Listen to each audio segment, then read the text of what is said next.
شیعہ سنیوں کے دشمن نہیں ہیں، سنی شیعہ کے دشمن نہیں ہیں، جہالت دونوں کے دشمن ہیں۔ جب تک آپ عالم اسلام سے جہالت کو دور نہیں کریں گے، الٹریسی کو دور نہیں کریں گے، آپ زندہ قوم کہے نہیں جا سکتے۔ ان الشیطان ینزغ بینہم، اللہ نہیں لڑاتا، رسول نہیں لڑاتے، علی نہیں لڑاتے، شیطان لڑاتا ہے۔ تو آپ جب کسی مجمع میں کسی ایسے مولوی ملا کو دیکھیں جو مسلمانوں کو لڑانے کی کوشش کر رہا ہے، سمجھ لیں کہ یہ مولانا نہیں ہے، یہ شیطان ہے۔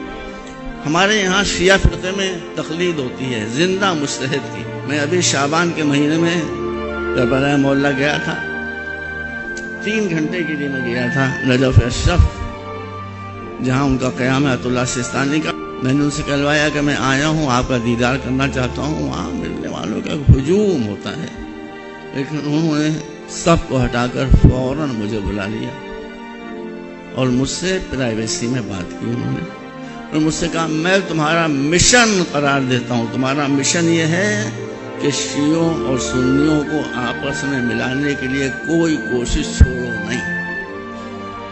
یہ ہمارے مرزا ہے، جو ہمارے سب سے بڑے مجتہد ہیں، ان کا حکم ہے میرے لیے، میں کسی کی بات نہیں سنوں گا۔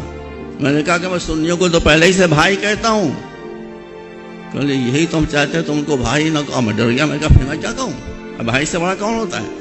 کہا کہ میں تم کو حکم دیتا ہوں کہ تم سنیوں کو بھائی نہ کہو، ان کو اپنی جان کہو، اپنی روح کہو، اور زبان سے نہ کہو، بلکہ ان کی مشکلوں کو اپنی مشکلوں پر ترجیح دو، ان کے مسائل کو اپنے مسائل کے اوپر ترجیح دو۔ میری والدہ عراق سے ہیں، انتقال ہو گیا ان کا ضعیفی میں۔ میں عراق گاؤں گاؤں کوچا کوچا میرا دیکھا ہوا ہے۔ عراق میں شیعہ سنی نام کا کوئی مسئلہ ہی نہیں تھا۔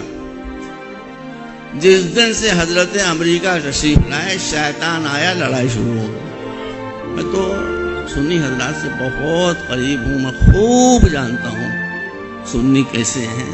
بہت سے سنی ایسے ہیں جو شیعوں سے زیادہ حسین سے محبت ہیں۔ اگر قرآن نے کہا کہ مسلمان لڑ لڑ کر اپنا مسئلہ حل کریں گے، میری بات قطعاً نہ سنیے، میں سگے دنیا ہوں، قرآن کی بات سنیے۔ قرآن نے اگر کہیں نہیں کہا ہے، ہر جگہ یہ کہا ہے کہ ملو، مل کر رہو، مل کر رہو، آپس کے جو جھگڑے اس کو بات چیت سے طے کر لو۔ تو اگر آپ نہیں کر رہے ہیں یہ اور لڑ رہے ہیں آپس میں، تو آپ میری مخالفت نہیں کر رہے ہیں، اپنے رب کی مخالفت۔ یہ سب اہل سنت، آپ لوگ ایک دوسرے سے قریب ہوئیے، ایک دوسرے کے عقائد کو سمجھیے، قرآن عقیدے کا